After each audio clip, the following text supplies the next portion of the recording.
La luz del Bajío tiene una memoria propia, una cualidad dorada y densa que parece aferrarse a los muros de cantera y a las almas de quienes habitan esta tierra. El sábado 14 de agosto de 1999, esa luz se derramaba sobre la hacienda San Matías como una bendición melancólica. En Guanajuato, cuna de plata y leyendas, la hacienda era el corazón del imperio minero de la familia de la Plata, un monumento a una fortuna extraída de las entrañas mismas de las montañas circundantes. Adentro de la casona principal, el tiempo se movía con una lentitud casi litúrgica, pesado por el legado de generaciones. Afuera, el aire olía a tierra mojada por la lluvia de la noche anterior y al perfume tenaz de las bugambilias que trepaban por las paredes, manchas de un color violento contra la sobriedad de la piedra rosa. Se escuchaba el murmullo constante de la fuente en el patio central y a lo lejos el eco de las campanas de una parroquia. En el centro de este universo perfectamente ordenado, Santiago de Niu, La Plata, con 22 años, el heredero más joven, se aferraba a su cuaderno de bocetos, ajeno a que esa calma era el preludio de una tormenta que borraría su existencia. Un día después, tras una acalorada discusión con su padre, Santiago se desvanecería. Simplemente se esfumaría de la propiedad, dejando como único rastro una vieja capilla abandonada, con la puerta cerrada por dentro. Durante los siguientes 25 años, su ausencia se convertiría en un silencio ensordecedor. Hasta el año 2024, cuando su hermano mayor, Mateo, un hombre cuya juventud había sido devorada por una búsqueda infructuosa, recibió una pequeña caja de cedro tras la muerte de su padre. Dentro no había una confesión, solo una ornamentada llave de plata y una nota. La voz de un Mateo envejecido por el dolor resonaría sobre esa imagen. Durante 25 años busqué a mi hermano en el mundo exterior, sin saber que mi padre me había dejado un mapa para encontrarlo en el silencio de nuestro propio hogar. ¿Qué secreto inconfesable podía guardar una simple llave? ¿Y por qué un padre, un hombre de control absoluto, elegiría enterrar el destino de su propio hijo bajo un cuarto de siglo de un silencio tan cruel como la misma piedra? Antes de continuar y sumergirnos en las profundidades de este misterio familiar, dinos en los comentarios desde qué ciudad nos acompañas en este viaje. Queremos sentir la presencia de nuestra comunidad, esa red invisible que se extiende por el mundo, unida por la búsqueda de la verdad en las historias que se niegan a ser olvidadas. Para comprender el abismo que dejó la desaparición de Santiago, primero debemos caminar por los pasillos de su jaula dorada. La hacienda San Matías no era un hogar en el sentido cálido de la palabra. Era un testamento de poder, un museo viviente. Cada objeto, desde los candelabros de plata maciza que colgaban del techo como constelaciones heladas, hasta los pesados cubiertos que hacían de cada comida un acto solemne, susurraba la historia de la mina. Los retratos de los ancestros, de la plata con sus miradas severas y sus ropajes oscuros, parecían juzgar desde las paredes, asegurándose de que la nueva generación no mancillara el peso de su apellido. El aire mismo estaba impregnado de un olor a cera de abeja, a madera de caoba y a la autoridad inquebrantable que emanaba de la figura de don Alejandro de la Plata. El patriarca era un hombre tallado en el mismo mineral que le dio su fortuna. Su postura era rígida, su palabra era ley, y su afecto era una forma de posesión. El mundo para él se dividía en activos y pasivos, en ganancias y pérdidas. Sus hijos, en su mente, eran los activos más importantes de su legado, los futuros custodios del imperio. Creía, con la convicción ciega de los hombres hechos a sí mismos, que el mejor regalo que podía darles era un destino claro y pavimentado con plata. No concebía que para uno de ellos ese camino fuera una sentencia. Mateo, el hijo mayor, había aceptado las reglas del juego. Era un hombre pragmático, inteligente y obediente, una réplica más joven de su padre en muchos aspectos. Había estudiado administración de empresas, hablaba 3 idiomas y entendía el intrincado negocio de la minería con una fluidez que enorgullecía a don Alejandro. Mateo sería el rey y no cuestionaba su derecho al trono, pero Santiago era la anomalía poética en la prosa financiera de la familia. Con sus 22 años, poseía la complexión delgada y la mirada profunda de los de la Plata, pero sus ojos no reflejaban el brillo calculador de un empresario, sino la melancolía y el fuego de un artista. Sus manos, largas y finas, parecían perpetuamente manchadas de carboncillo, grafito y pigmento. No habían sido hechas para contar lingotes de plata, sino para dar forma a la luz y a la sombra. Su sueño no era descender a las profundidades de la tierra para dirigir la extracción de metal, sino ascender a los andamios para pintar murales que pudieran conversar con el cielo. En secreto, veneraba a los grandes muralistas mexicanos, a Orozco, a Rivera, a Siqueiros. Veía en sus obras una verdad monumental, una fuerza visceral que chocaba brutalmente con la belleza contenida y asfixiante de su propio hogar.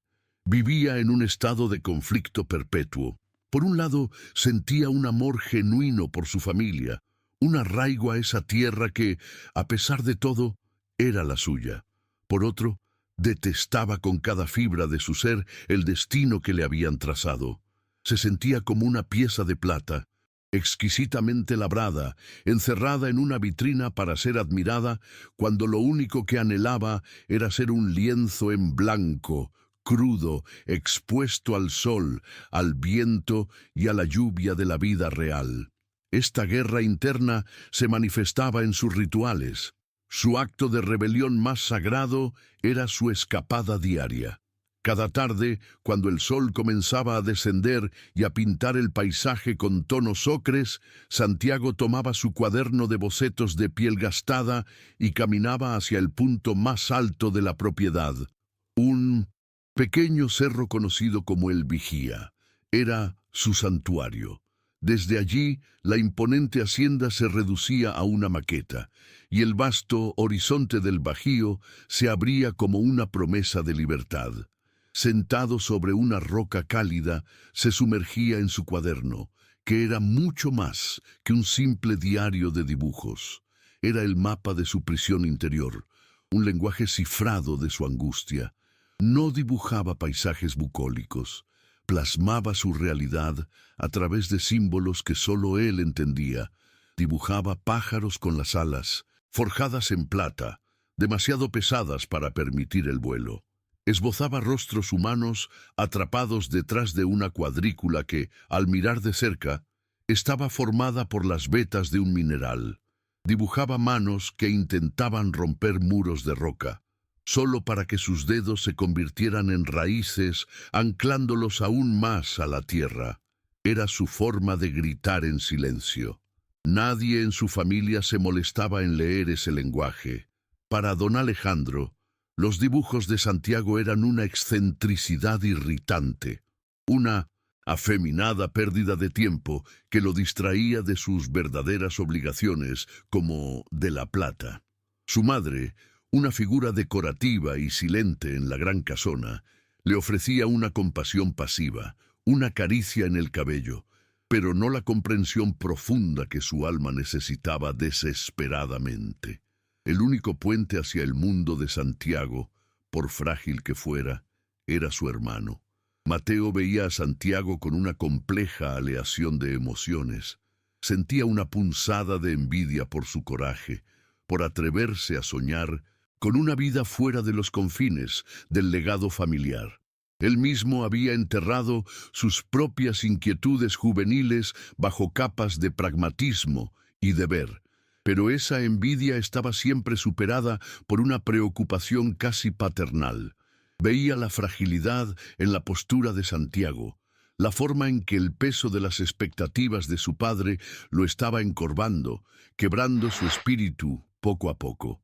A menudo, Mateo subía al vigía y encontraba a su hermano perdido en su mundo de trazos y sombras. Se sentaba a su lado, no siempre sabiendo qué decir, pero ofreciendo el consuelo de su presencia. ¿Qué dibujas hoy?, preguntaba, sabiendo que la respuesta nunca sería literal. Santiago, sin levantar la vista del papel, podía responder: dibujo el sonido que hace la plata cuando está bajo tierra. Es un sonido silencioso, pero grita. Mateo no comprendía del todo la poesía de su tormento, pero sentía su peso. Intentaba, con la lógica de un hombre de negocios, encontrar una solución, un compromiso. Habla con padre, le sugería. Quizás podrías estudiar historia del arte, manejar el patrimonio cultural de la familia. Hay formas de encajar tu pasión en nuestro mundo. Santiago entonces cerraba el cuaderno con una suavidad que desmentía la tormenta en su interior. Mateo, tú no lo entiendes. Yo no quiero encajar en su mundo. Quiero construir el mío, y no se puede construir nada nuevo sobre una mina. En esas conversaciones, en ese diálogo de sordos entre el deber y el deseo, se tejía un vínculo de amor profundo y trágico.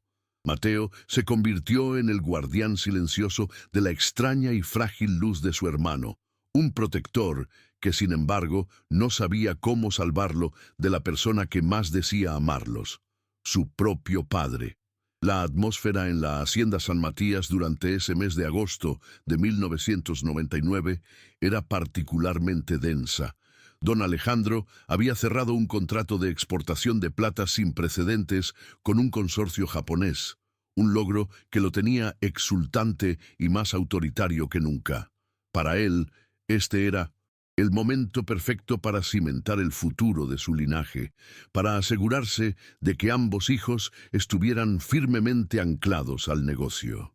La cena del sábado 14 de agosto fue el escenario donde estas fuerzas opuestas estaban destinadas a colisionar. La gran mesa del comedor, pulida hasta brillar como un espejo oscuro, reflejaba los rostros tensos de la familia. El único sonido, durante largos minutos, fue el tintineo de los cubiertos de plata contra los platos de porcelana, una percusión fría y metódica. Don Alejandro presidía la mesa hablando no a su familia, sino a una junta directiva imaginaria. Detallaba las complejidades del contrato, las proyecciones de crecimiento, los desafíos logísticos. Mateo intervenía con preguntas pertinentes, demostrando su competencia y desempeñando su papel de heredero a la perfección. Santiago permanecía en silencio, la mirada perdida en los patrones florales de su plato, su mente a miles de kilómetros de distancia, probablemente en un andamio frente a un muro en blanco en la Ciudad de México. Fue don Alejandro quien, con la sutileza de un martillo, hizo añicos la frágil tregua. Dejó su copa de vino sobre la mesa con un golpe seco, el sonido resonando en el silencio. El lunes, anunció, su voz no admitiendo réplica, Santiago comenzará a trabajar con los contadores en la oficina principal. Es imperativo que entienda el flujo de capital del negocio que un día ayudará a dirigir. Se acabaron los pasatiempos. La palabra pasatiempos fue pronunciada con un desdén afilado, un insulto directo al núcleo mismo del ser de Santiago. El joven levantó la vista. Sus ojos, normalmente velados por la melancolía, ahora ardían con una luz fría y directa. Se encontraron con los de su padre a través de la larga mesa. «No», dijo Santiago. La palabra fue apenas un susurro, pero en el silencio opresivo del comedor tuvo el impacto de una explosión. Don Alejandro arqueó una ceja, incrédulo. «¿Qué has dicho?» Santiago se puso de pie lentamente, sus manos apoyadas en la mesa, sus nudillos blancos. «Dije que no. No voy a pasar mi vida encerrado en una oficina contando tu dinero. Mi vida no es tuya». El rostro de don Alejandro se ensombreció. Las venas de su sien comenzaron a palpitar.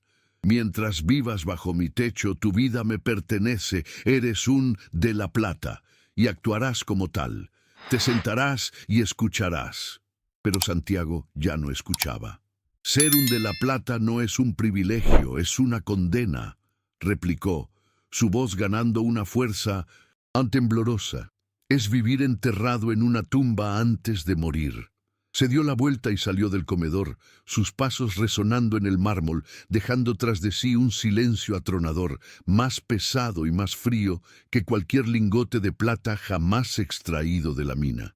El mundo, tal como lo conocían, acababa de fracturarse, y las grietas, invisibles pero profundas, se extendían ya hacia la capilla abandonada al final de la propiedad, donde el destino de Santiago estaba a punto de ser sellado para siempre. La noche del sábado se disolvió en una tregua frágil y silenciosa. La ausencia de Santiago en la mesa del desayuno del domingo fue una declaración de guerra más potente que cualquier grito. Don Alejandro fingió indiferencia, ocultando su furia tras las páginas del periódico financiero, pero la rigidez de su mandíbula y el golpeteo rítmico de sus dedos sobre la mesa de caoba traicionaban su agitación. Mateo, por su parte, sentía una ansiedad creciente, una premonición oscura que se asentaba en su pecho como una neblina fría. Pasó la mañana vagando por la hacienda, esperando ver la figura de su hermano aparecer en el Cerro del Vigía, pero el lugar predilecto de Santiago permanecía desolado. La tensión se acumuló a lo largo del día. Una carga eléctrica en el aire estancado de la casona, hasta que al atardecer la tormenta finalmente estalló por segunda vez, con una finalidad que nadie podría haber previsto. Don Alejandro, incapaz de tolerar por más tiempo el desafío a su autoridad, subió a la habitación de Santiago. Mateo lo siguió a una distancia prudente, no como un espía, sino como un pacificador anticipando la necesidad de su intervención. Encontraron a Santiago en su estudio, pero no estaba dibujando, estaba empacando, de una forma metódica y extraña. No guardaba ropa en una maleta, sino que envolvía cuidadosamente sus pinceles, sus tubos de óleo y sus lápices de carboncillo en trozos de tela, colocándolos en una pequeña caja de madera. Sobre su cama, abierto, yacía el inseparable cuaderno de bocetos. El aire estaba cargado con el olor a trementina y a una resolución irrevocable. Lo que siguió no fue una discusión, fue la colisión final de dos mundos irreconciliables. La voz de don Alejandro, usualmente un trueno controlado, ahora era un vendaval de furia y frustración. ¿Qué crees que estás haciendo? ¿A dónde crees que vas a ir? No tienes nada. No eres nada sin mi nombre, sin mi dinero. Las palabras eran golpes, diseñadas para herir, para doblegar, para reafirmar el control. Santiago, sin embargo, no se inmutó. Continuó con su tarea, su calma un escudo impenetrable contra la rabia de su padre. Cuando finalmente habló, su voz era baja, pero cortante como el filo de un cristal roto. Me voy a buscar lo único que tu dinero no puede comprar, un alma propia, y la buscaré lejos de la sombra de esta mina que todo lo devora. Insolente, desagradecido, rugió don Alejandro, su rostro enrojecido. He construido este imperio para ustedes, para que tengan una vida que otros solo pueden soñar. Santiago se detuvo y por primera vez miró directamente a su padre. No había odio en sus ojos, sino una profunda y agotada tristeza. Tú construiste este imperio para ti, padre, y nos usaste a nosotros como los ladrillos. Mateo aceptó ser parte del muro. Yo no puedo. Yo necesito respirar. Se escuchó el sonido de un objeto de cerámica rompiéndose contra el suelo, un arrebato de impotencia por parte del patriarca, y entonces Santiago pronunció las palabras que quedarían grabadas a fuego en la memoria de Mateo, las últimas que le escucharía decir. Se giró, tomó su cuaderno de bocetos de la cama y al pasar junto a su hermano en el umbral, Su mirada se detuvo por un instante en la de Mateo, una comunicación silenciosa de despedida y disculpa. Luego, mirando a la estructura misma de la casa, sentenció: «Esta casa es una tumba de plata». Con esa declaración final, descendió las escaleras. Varios miembros del servicio, figuras discretas, acostumbradas a las tensiones de la familia, lo vieron cruzar el patio principal con un paso firme y decidido. No se dirigió hacia el gran portón de la hacienda, la ruta de escape hacia el mundo. Su rumbo era otro, uno que conducía hacia los límites de la propiedad, hacia la silueta esquelética de una vieja capilla abandonada que se erigía entre los pirules, un vestigio de una fe olvidada. Y después, solo el silencio. Un silencio que cayó sobre la hacienda San Matías, pero esta vez no era el silencio opresivo de la autoridad, sino el silencio vacío y terrible de la ausencia. Las horas se arrastraron con una lentitud tortuosa. «Es un berrinche», se repetía Mateo a sí mismo intentando convencerse. «Necesita caminar, despejar la mente. Volverá». Don Alejandro se encerró en su estudio, proyectando una indiferencia monumental que no engañaba a nadie. Pero cuando la noche se profundizó y la luna dibujó sombras alargadas en el patio vacío y la habitación de Santiago permaneció oscura, la negación comenzó a deshacerse, reemplazada por una inquietud que se sentía como un nudo de hielo en el estómago. Al amanecer del lunes 16 de agosto, el pánico ya no podía ser contenido. La ausencia de Santiago era un hecho tangible, un agujero en la realidad de la familia. Mateo, incapaz de esperar más, reunió a un par de los trabajadores más antiguos y se dirigió a la capilla. La encontraron tal como la recordaban, una ruina silenciosa, cubierta por el abrazo de las enredaderas. La pesada puerta de mezquite estaba cerrada. Mateo la empujó, esperando encontrarla abierta o, en el peor de los casos, cerrada con llave desde afuera. Pero la puerta no cedió. Estaba atrancada. Uno de los trabajadores, un hombre mayor llamado Ramiro, examinó la unión de las hojas de madera. «Está atrancada por dentro, patrón», dijo, su voz cargada de una extrañeza supersticiosa. «La tranca está puesta». La afirmación era un desafío a la lógica, una imposibilidad física. ¿Cómo podía alguien atrancar una puerta por dentro y luego desaparecer? La ansiedad de Mateo se transformó en un miedo agudo. Sin dudarlo, ordenó que forzaran la entrada. El sonido de la madera vieja astillándose fue una profanación en la quietud de la mañana. Cuando la puerta finalmente se abrió con un quejido agónico, reveló un interior sumido en la penumbra. El aire era denso y viciado. Olía a polvo de siglos, a excremento de murciélago y a olvido. Un rayo de luz se filtraba por un vitral roto en lo alto, iluminando millones de partículas de polvo que danzaban en el aire como espectros. El suelo de piedra estaba cubierto por una gruesa capa de suciedad, intacta salvo por sus propias huellas recientes. No había nadie, ni rastro de Santiago, ni una huella de lucha, ni una nota. Nada. Solo el silencio y el enigma de una puerta cerrada por dentro. La búsqueda formal comenzó de inmediato, una operación caótica impulsada por la creciente desesperación de Mateo. Se peinó cada metro cuadrado de la vasta propiedad, desde los jardines cuidados hasta los barrancos más remotos. Se exploraron las antiguas instalaciones de la mina, se gritaron nombres en los tiros de ventilación abandonados, se interrogó a cada trabajador. La habitación de Santiago fue registrada minuciosamente. Todo estaba en su lugar. Su ropa, su cartera con algo de dinero, sus libros. No se había llevado nada para un viaje, nada que sugiriera una fuga planeada. Solo faltaban él, sus herramientas de arte y su cuaderno de bocetos.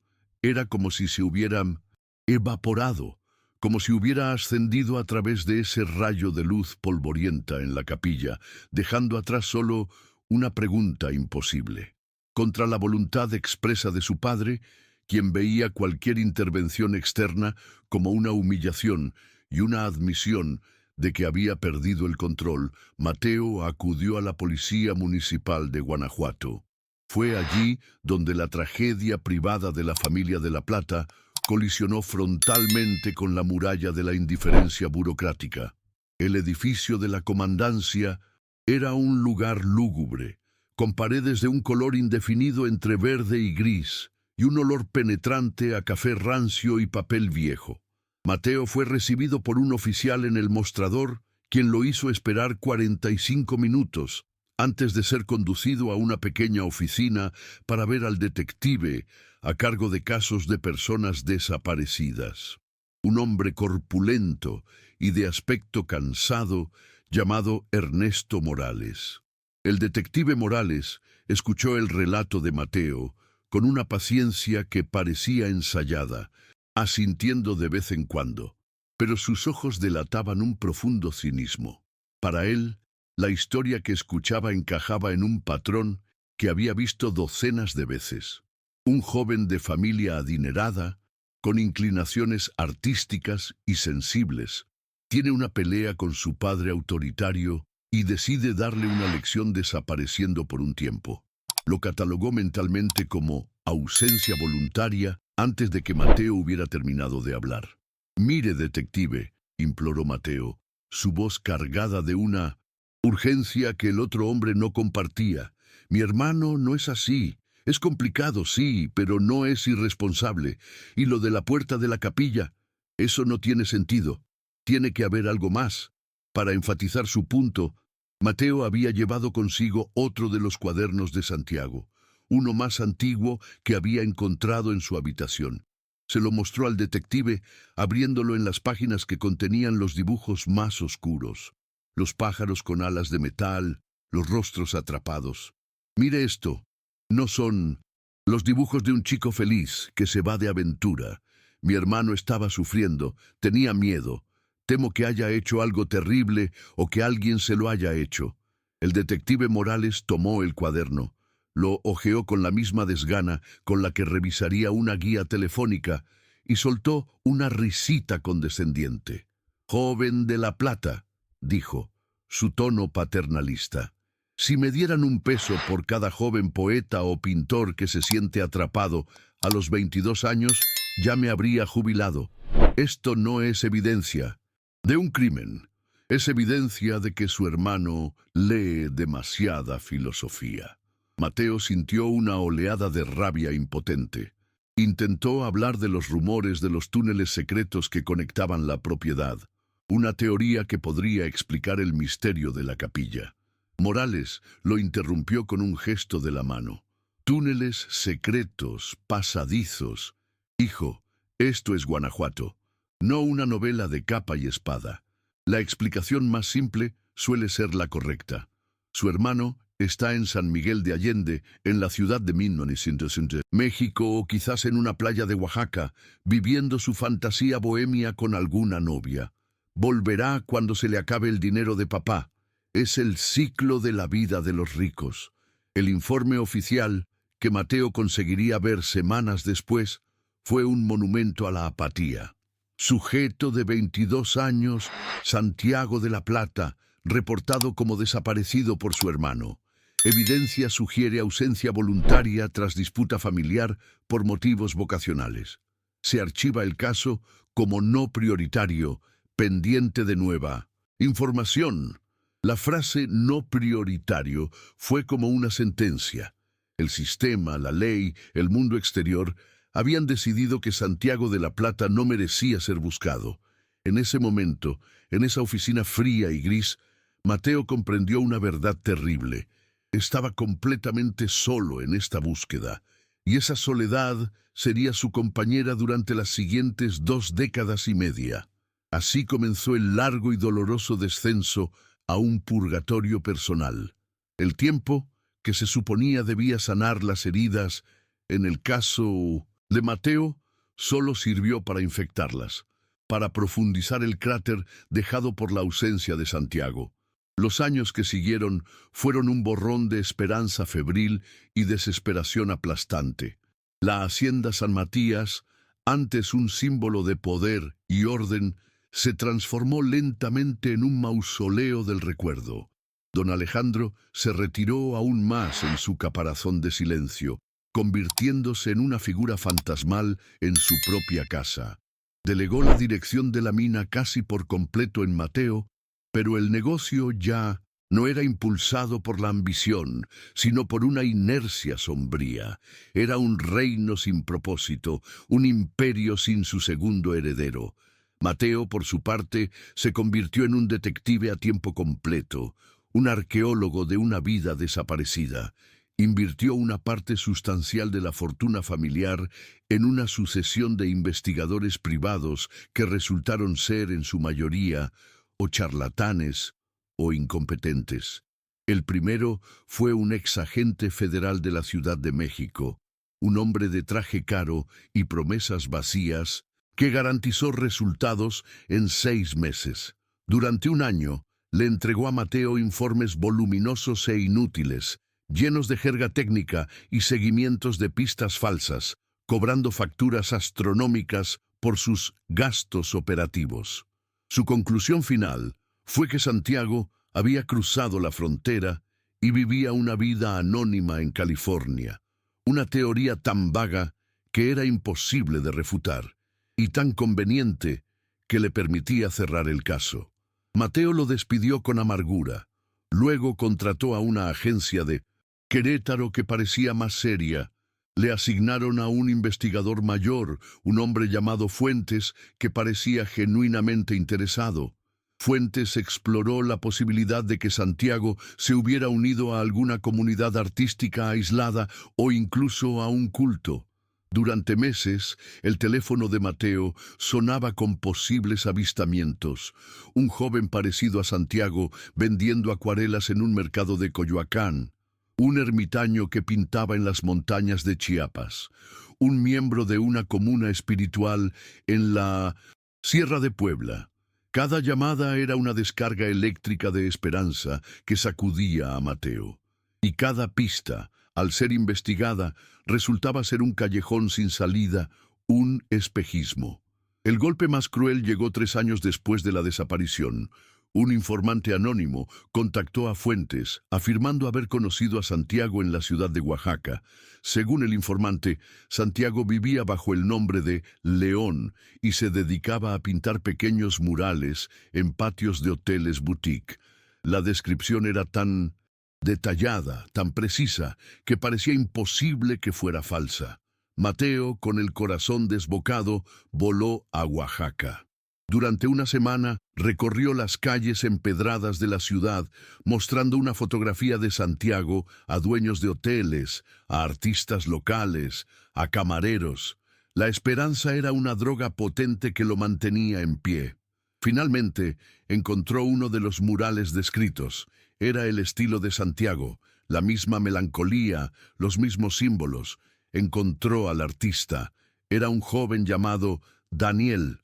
Se parecía, sí, tenía la misma complexión delgada, el mismo cabello oscuro, pero sus ojos, los ojos que Mateo miró con una súplica desesperada, eran los de un extraño. El vuelo de regreso fue una tortura.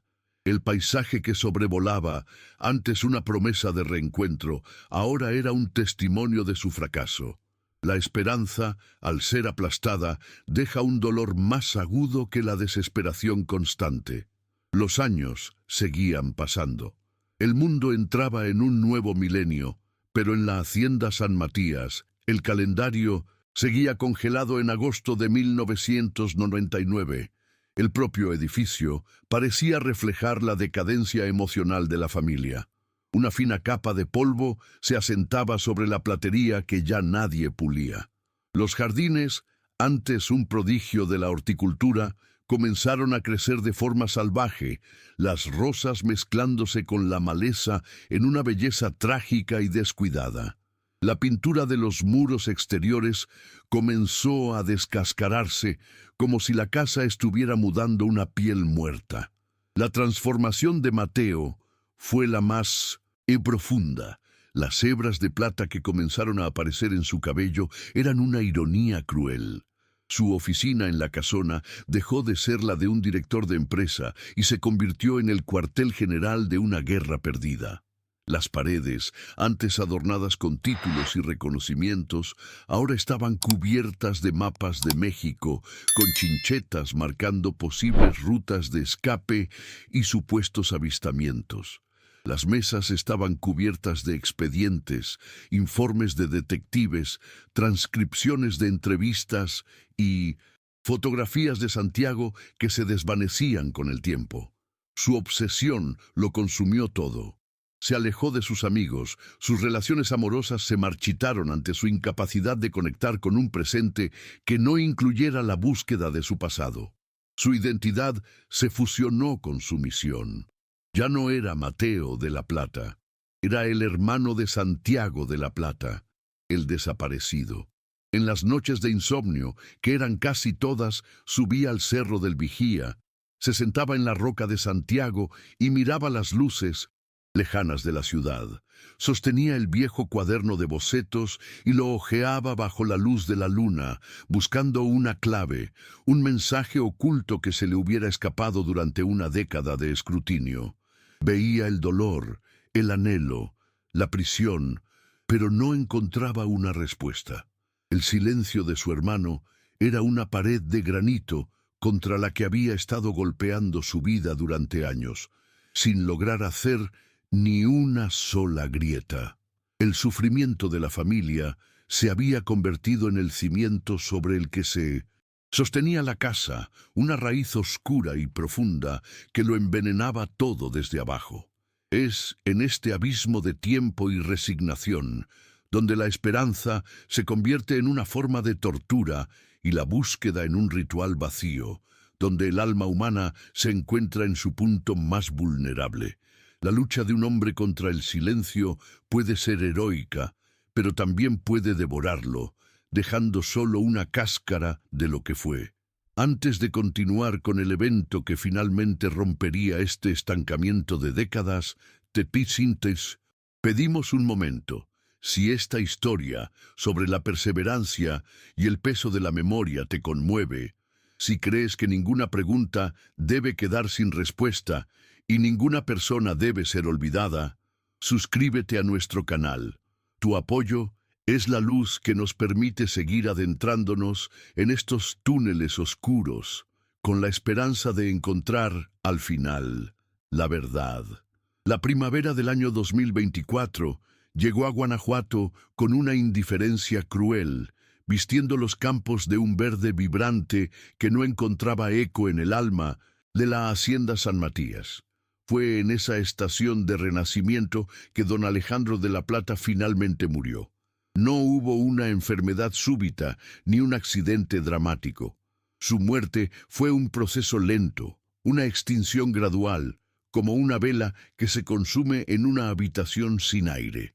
Murió a los 82 años, en su propia cama, con la mirada perdida en las cornisas del techo. Un rey depuesto por el tiempo en un palacio de recuerdos y silencios. Para Mateo, la muerte de su padre fue un evento de una complejidad emocional abrumadora. No sintió el alivio que una parte de él, en los momentos más oscuros, había creído que sentiría. Tampoco sintió una pena limpia y pura. Lo que sintió fue el peso de una finalidad terrible, la puerta hacia la verdad. La única persona que con certeza sabía qué había ocurrido en agosto de 1999 se había cerrado para siempre. El funeral fue un reflejo de la vida tardía de don Alejandro, un evento sobrio, formal y carente de calidez, al que asistieron socios de negocios con rostros compungidos y viejas familias de la región, que susurraban sobre la inquebrantable tragedia de los de la Plata. Mateo recibió las condolencias con una dignidad vacía, su mente a la deriva en un océano de preguntas sin respuesta. Ahora el silencio de su padre era eterno, y la búsqueda de su hermano parecía más fútil que nunca. Una semana después, el licenciado Benítez, el abogado que había servido a la familia durante más de 40 años, un hombre cuya lealtad parecía tan antigua como los cimientos de la hacienda, convocó a Mateo a su despacho en el centro de la ciudad para la lectura del testamento. La oficina del abogado era un santuario de caoba y piel, un lugar donde los secretos se guardaban en carpetas de cuero y el tiempo se medía por el lento tic-tac de un reloj de pared. El testamento, como era de esperar, fue un documento predecible y directo. La totalidad del patrimonio de La Plata, la mina, las tierras, las inversiones, la propia hacienda, pasaba a manos de Mateo, su único hijo y heredero reconocido. No hubo sorpresas ni cláusulas extrañas. Era el traspaso ordenado de un imperio. Cuando el licenciado terminó la lectura formal, se quitó las gafas, las limpió con un pañuelo y miró a Mateo con una expresión que trascendía lo profesional. «Mateo», dijo, su voz perdiendo la rigidez legal para volverse más personal. «Hay una cosa más. Una disposición final que tu padre estipuló en un codicilo privado. Me dio instrucciones muy claras de entregártela solo a ti y solo después de su muerte». El pulso de Mateo, un ritmo lento y cansado durante años, se aceleró. Observó cómo el abogado se levantaba, caminaba hacia una imponente caja fuerte de acero empotrada en la pared y la abría con una serie de giros precisos. De su interior no sacó un sobre ni un documento, sino una pequeña caja rectangular de madera de cedro, pulida por el tiempo y sellada con un simple lazo de cuero. El aroma a cedro, una fragancia de cosas guardadas y largamente protegidas, llenó la habitación. «Me pidió que te la dieras sin más explicación», concluyó el abogado, extendiendo la caja a Mateo. Las manos de Mateo temblaron ligeramente al tomarla. Era sorprendentemente ligera, pero en su interior parecía contener el peso de 25 años de silencio. Agradeció al abogado con un gesto y se fue, sin abrirla en la oficina. Condujo de regreso a la hacienda en un estado de trance, con la caja de cedro en el asiento del copiloto, una presencia enigmática que parecía irradiar una energía propia. No fue al despacho de la mina ni a su propia habitación. Fue al único lugar que sentía sagrado y prohibido a la vez, el estudio de su padre. El estudio permanecía intacto desde su muerte, un mausoleo personal con el leve aroma a tabaco y a la colonia de don Alejandro, aún flotando en el aire. Con la caja sobre el imponente escritorio de caoba, Mateo finalmente deshizo el nudo del lazo de cuero. La tapa se abrió sin resistencia. El interior estaba forrado de terciopelo rojo descolorido. Dentro no había una carta de confesión, ni un diario, ni un mapa del tesoro. Había solo dos objetos, cada uno cargado con una ominosa sencillez. El primero era una llave, una vieja y pesada llave de plata, ennegrecida por la oxidación de las décadas. No era una llave común.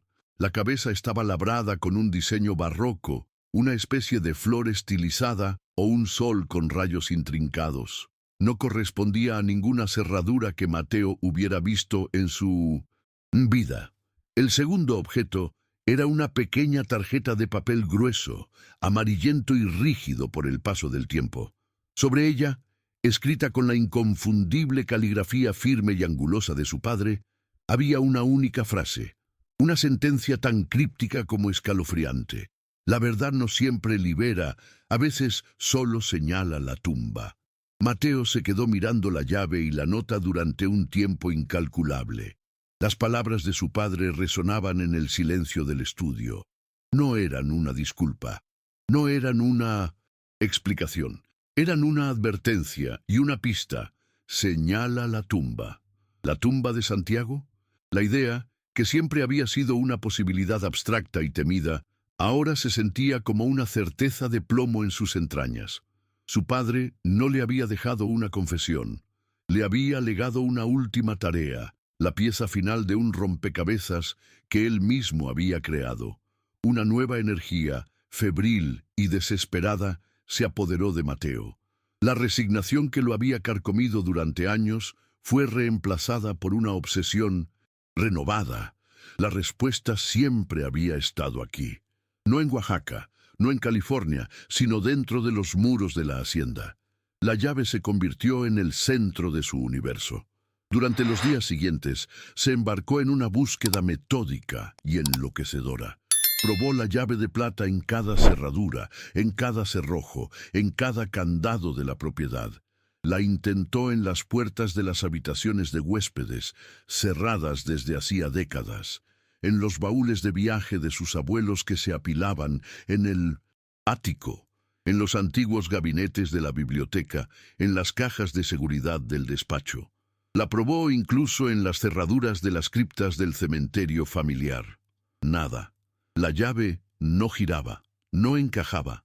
Cada cerradura que se resistía era un nuevo fracaso, un eco de las décadas de pistas falsas y callejones sin salida. La frustración comenzó a corroer su nueva esperanza. ¿Era esto una última broma cruel de su padre? ¿Un enigma sin solución diseñado para mantenerlo atrapado en la búsqueda para siempre?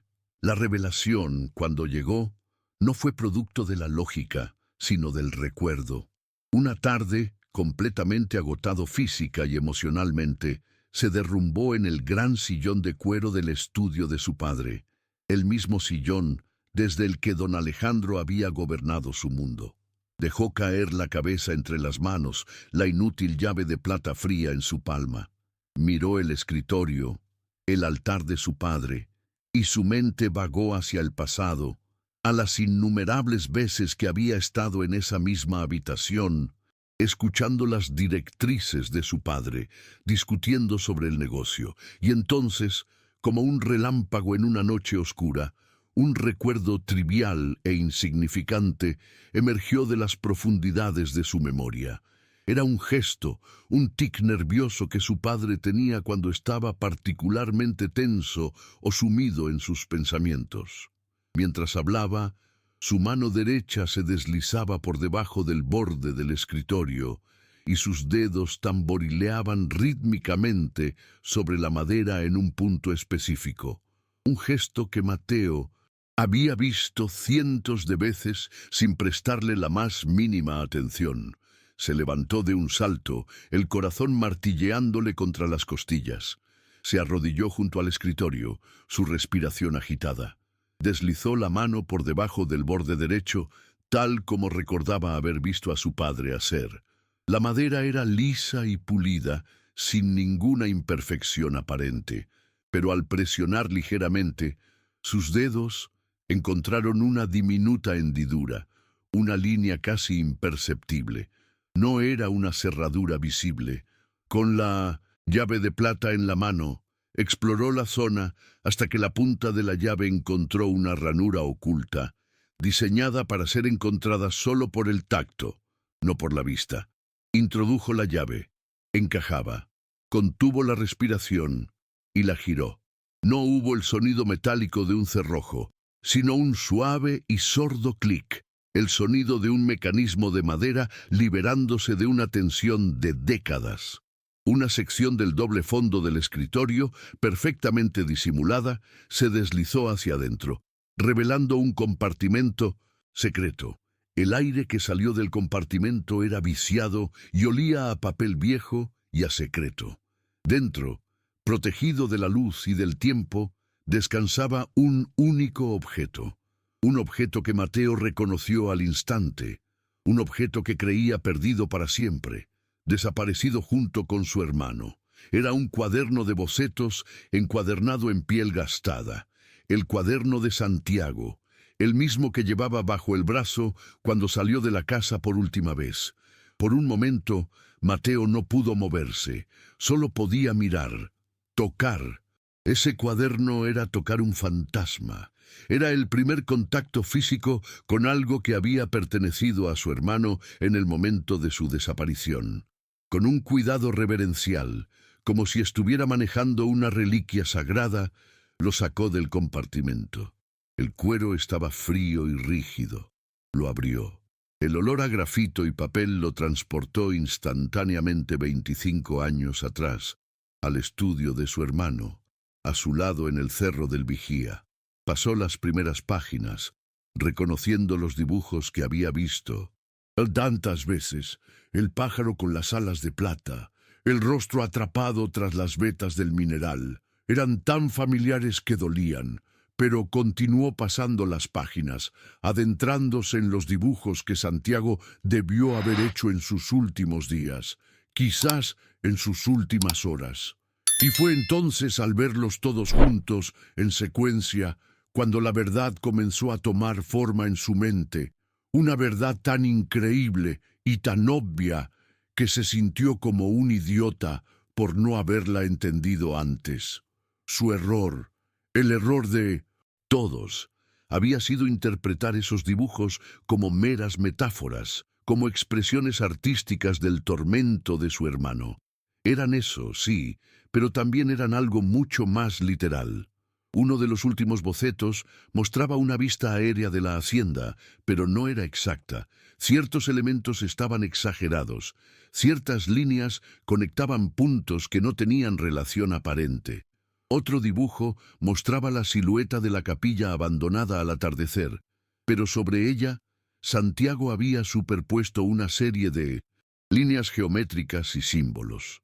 Otro más detallaba una formación rocosa muy específica en el Cerro del Vigía, con una flecha que apuntaba no al paisaje, sino a una fisura en la piedra. Y entonces llegó al dibujo final, el que lo cambió todo. Era un esquema detallado del suelo de la cripta bajo la capilla, un lugar que Mateo apenas recordaba. Pero en el centro del dibujo, en una losa específica, Santiago había dibujado un símbolo inconfundible, una réplica exacta del diseño grabado en la cabeza de la llave de plata. Se le cortó la respiración. No eran mapas de su alma, eran mapas de verdad. Un conjunto de instrucciones, un camino codificado usando la arquitectura y el paisaje de la propia hacienda como sus claves. Su hermano no le estaba mostrando a nadie su prisión, estaba documentando su vía de escape o su santuario secreto. La escalofriante frase de su padre volvió a su mente con una claridad brutal. La verdad solo señala la tumba. La tumba no era una metáfora, era un lugar al que Santiago había ido y al que su padre, de alguna manera, lo estaba guiando ahora desde el más allá. Con el cuaderno en la mano y la llave de plata pesando en su bolsillo, Mateo se puso de pie. El estudio de su padre ya no se sentía como una tumba, sino como una antesala, el punto de partida de un viaje final. El hombre que había buscado a su hermano por todo el mundo durante 25 años, ahora entendía que la respuesta siempre había estado debajo de sus propios pies. Salió del estudio, no como el empresario Mateo de la Plata, sino como el hermano de Santiago, y caminó con una resolución que no había sentido en décadas, a través del patio, más allá de la fuente, hacia la capilla abandonada, donde la verdad, o la tumba, lo había estado esperando durante un cuarto de siglo. El camino hacia la capilla abandonada fue un peregrinaje a través de un paisaje de fantasmas. Cada árbol, cada roca, cada sombra, parecía susurrarle a Mateo fragmentos de un pasado que ahora estaba a punto de comprender. El sol poniente sangraba en el horizonte, tiñendo el cielo de Guanajuato con los mismos tonos anaranjados y púrpuras de aquella tarde fatídica. El aire era fresco, y el único sonido era el de sus propios pasos sobre la hojarasca y el latido ensordecedor de su corazón en sus oídos. Llegó a la capilla, una silueta oscura y rota contra la luz moribunda. La puerta, que él mismo había ayudado a forzar un cuarto de siglo atrás, colgaba de un gozne como la mandíbula rota de una calavera. Entró. El interior era un santuario de polvo y olvido, el aire pesado con el olor a humedad y a madera podrida. No se detuvo. Con la linterna de su teléfono en una mano y el cuaderno de bocetos en la otra, se dirigió directamente a la losa de piedra que ocultaba la entrada a la cripta. La movió con un esfuerzo que era más producto de la adrenalina que de la fuerza física. El agujero negro que se abrió en el suelo parecía exhalar un aliento frío y antiguo. Descendió por las escaleras de Minamensintenum. Piedra, cada paso un descenso hacia una verdad que había esperado pacientemente en la oscuridad. Abajo, en la cripta, el haz de luz de su linterna cortaba las tinieblas, revelando nichos vacíos como cuencas oculares y telarañas que colgaban como sudarios. Abrió el cuaderno en la página final, la del mapa de la cripta. El dibujo lo guió sin lugar a dudas a la pared del fondo, a una sección de mampostería ligeramente diferente al resto, y allí, en el centro de una losa específica, casi borrado por el tiempo pero inconfundible bajo la luz directa, estaba el símbolo, la flor o el sol barroco, el mismo diseño de la cabeza de la llave. No había cerradura. La llave no era para abrir, era para señalar. Era la X en el mapa. Mateo apoyó la palma de su mano en la losa marcada. La piedra estaba helada. Empujó. No se movió. Empujó con más fuerza, con todo el peso de su cuerpo, con la carga de 25 años de frustración. Un gemido grave resonó en la cripta, el sonido de la piedra raspando contra la piedra. La losa cedió, girando sobre un pivote oculto y revelando una abertura estrecha y oscura. Un túnel. El túnel de las leyendas de su infancia. El aire que emanaba de la abertura era diferente al de la cripta. Era un aire geológico, un aliento atrapado de las entrañas de la tierra que olía a mineral húmedo y a un silencio profundo, un silencio de millones de años. Era una vieja veta exploratoria, abandonada hacía más de un siglo. Con el corazón martilleándole en la garganta, Mateo se deslizó por la abertura y entró. El túnel era bajo y claustrofóbico.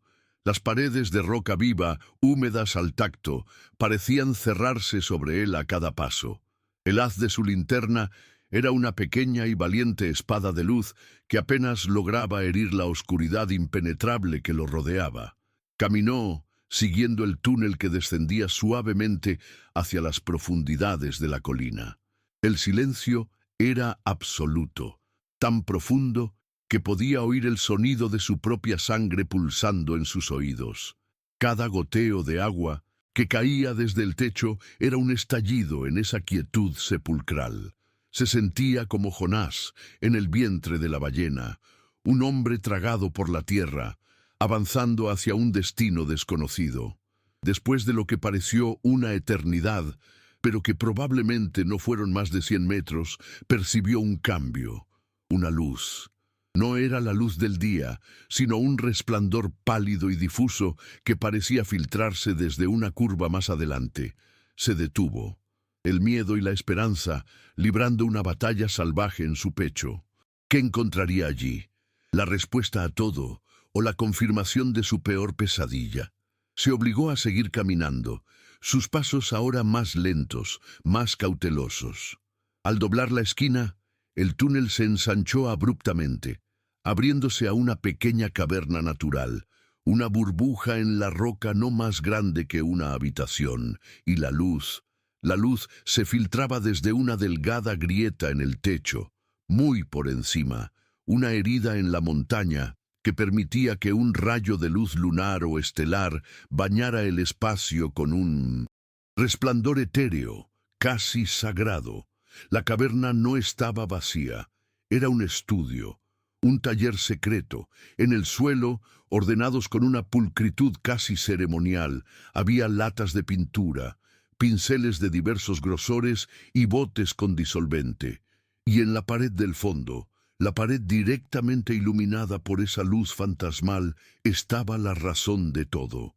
La obra maestra de Santiago era un mural espectacular, de una belleza sobrecogedora, pintado directamente sobre la superficie irregular de la roca.